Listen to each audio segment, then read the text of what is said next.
this case has got me hyped for sure. It is a Hyte, after all.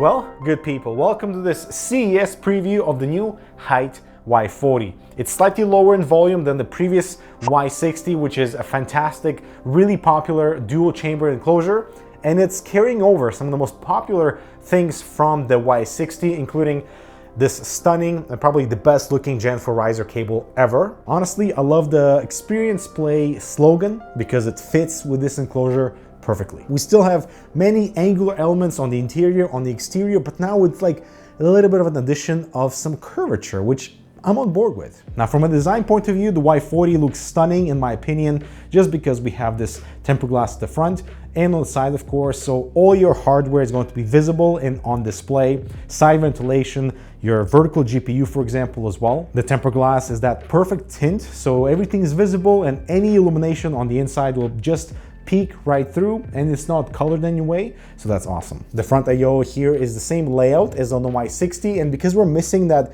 angular TG panel on the corner, it does look a little bit like a front of a bus.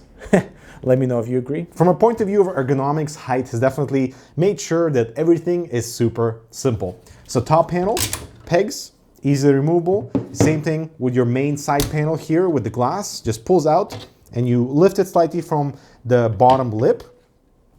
And the same thing goes for this side panel. And here is our frame exposed, easy to work in, nice. The side ventilation looks absolutely awesome because it follows the lines from the top. So regardless of where you look onto the enclosure, it looks consistent, so well done. The design team, and this dust filter is that high performance mesh, good for airflow, good for dust, and it's built into the side panel, so you don't have to remove it separately. Now, I really like the fact that we have the dust filter built into the top panel and on the side panel, because it still is very functional without sacrificing on the dust filtration, and it's probably slightly cheaper to produce with tooling. And one more interesting thing is that you notice everything on the exterior has these angular elements, but as soon as we get inside, we're introduced to some curvy elements as well. For example, this ventilation pattern here is all horizontal near the edge, but then you notice these like sunray looking things coming from the interior of the enclosure. We have this curved cutout here for your GPU cables and maybe some other cables as well. Have you ever seen a non-rectangular CPU cutout for coolers? This is probably done to accommodate a lot of the mounts, so hopefully there's not going to be any incompatibility issues of trying to remove the cooler without needing to remove the motherboard. And also, look at this side ventilation, not just two rectangles, but we have this like middle spine over here that probably is good for cable management, but also just a little bit more interest for the interior. The rear side panel has this really interesting plastic element with the H inside a vortex, James Bondy looking type of thing that is revealed right through the CPU cutout before you install the motherboard. Small details that you don't necessarily need, but I find them pretty cool. The filters at the bottom of the case definitely have that vortex custom looking thing. One is removed from one side and the other from the other, so that's kind of the only annoying thing about removing these, but otherwise, this one covers the power supply, this one covers the bottom intake fan that's installed over here. We have this kind of random but also interesting element at the front that is not a cutout like the others. At first I thought this might be like a wireless charger, but it's not.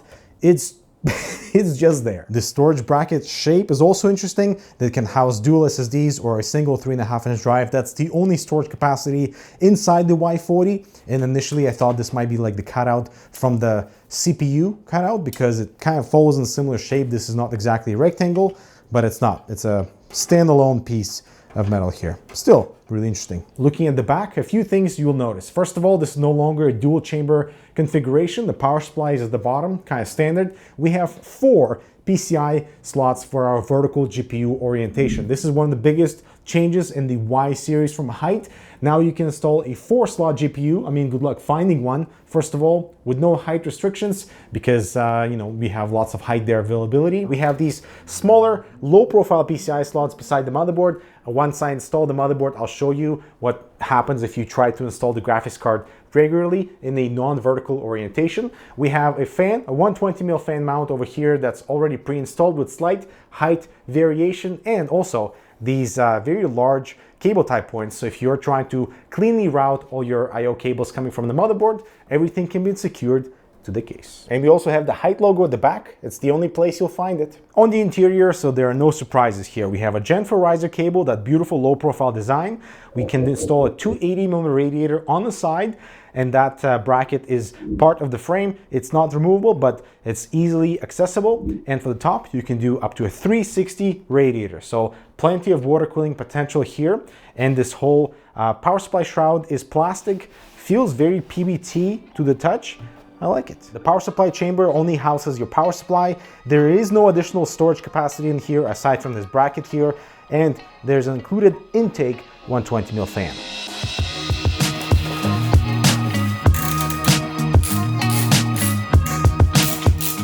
Assembly up to this point has been absolutely flawless. So you can remove the Gen 4 riser cable. It just sits on 2 screws at the bottom. That makes it easier for installation of the motherboard and just clears up all the space for cables, for example, but you don't necessarily need to remove it at the bottom. You can just simply bend it out of place. Now, this case is really interesting because by default, in this orientation, you cannot actually install a full-size PCIe device into here because we have very low profile covers on the side. So if you were to mount a GPU this way, it's actually not possible without the riser cable. So that poses a very interesting building assembly where you have to use the Gen 4 riser cable, which I'm totally fine with. But that means that if you are populating any other PCIe accessories into your motherboard, like a sound card or whatever else, make sure that it is a low profile design and can fit, into something that is standard. So now let's go ahead and install the GPU. And securing back the riser cable in this place is super easy just because the screw mounts have a little captive point, so it's not gonna go anywhere. And we don't normally experience the peel on the PCI slot, but let's do it. And installing the graphics card is as easy as just plugging it into this riser cable. And wow, this is actually pretty beautiful. Let's power this on, let's see what it looks like. First, I gotta say, collecting all your PCIe cables is really simple, and depending on their flexibility, you can really hide them right behind the GPU, so nothing is basically visible. And yeah, this looks really clean already. By the way, I ended up removing the rear exhaust fan just because the gray blades don't match my white aesthetic, but with a 360 radiator all the way forward, you still mount a fan to the back. No incompatibility here. That's awesome. All right, so I think it's time to power on this thing. Let's see what this thing looks like. So first of all, the GPU is gorgeous, right there, visible from both sides.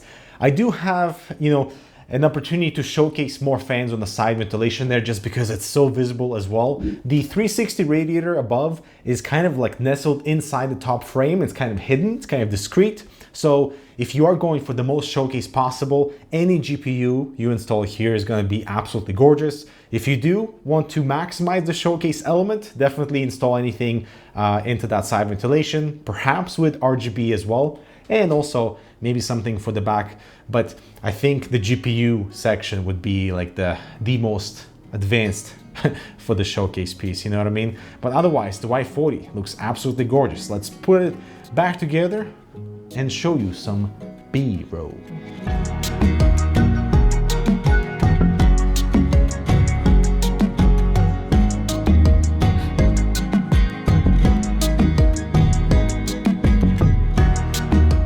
As for cable management, you have so much room here in the bottom chamber, right in front of the power supply. You have to just be cautious about that fan. It is moving, so we do have a few cable tie points that you can access and route the cables around the fan. So Hyte has thought of that. Of course, we have plenty of cable tie points all around the motherboard tray as well. And if you are installing anything in that side ventilation, these little channels definitely will help guide some of those cables into this area. So overall, super easy to work in, just mount everything on. The only thing is that removing this glass for a little bit of an easy access for the top panel, for example, or installing the GPU is not necessary, but it is of course available with just removing a few screws. And overall, this was a really simple case to work in. Hyte Y40. All right, so I think the question is, does Hyte have another winner on their hands? The Y40 following in the legendary footsteps of the Y60, and I feel like the fact that we have now an expanded GPU vertical orientation chamber with now 4 PCI slots available, that's going to be a huge selling point,